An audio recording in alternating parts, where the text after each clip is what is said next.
আপনি চাইলে ভিডিওটি দেখে আপনি শিখে নিতে পারেন কিভাবে আপনার নর্মাল ফোনটি দিয়ে ক্লিকে হাই কোয়ালিটি ব্লার করে ফেলবেন আপনার ব্যাকগ্রাউন্ড।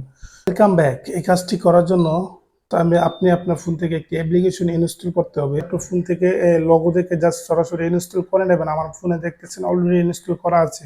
ছবিটাকে ব্যাকগ্রাউন্ড ব্লার করতে চান, এটাকে জাস্ট আপনি এখানে সিলেক্ট করে দেবেন। সরাসরি সরাসরি 3 নম্বরে একটি অপশন দেখতেছেন টুলস, এখানে জাস্ট আমি ক্লিক করে দেব। বন্ধুরা, টুলসে ক্লিক করার পরে আপনার সামনে এরকম একটি ইন্টারফেস আসবে। সো ব্লারের পাশে বুকি একটি অপশন দেখতেছেন, বুকি এখানে জাস্ট আপনি ক্লিক করে দেবেন। দেখতেছেন এখান থেকে ব্লারের ইনসিটিটা জাস্ট আপনি কমাতে পারেন, আপনার ছবিটা নাম্বার 1 কোয়ালিটিতে ব্লার হয়ে যাবে। দেখতেছেন বন্ধুরা কত সুন্দর হয়ে গেছে, দেখেন।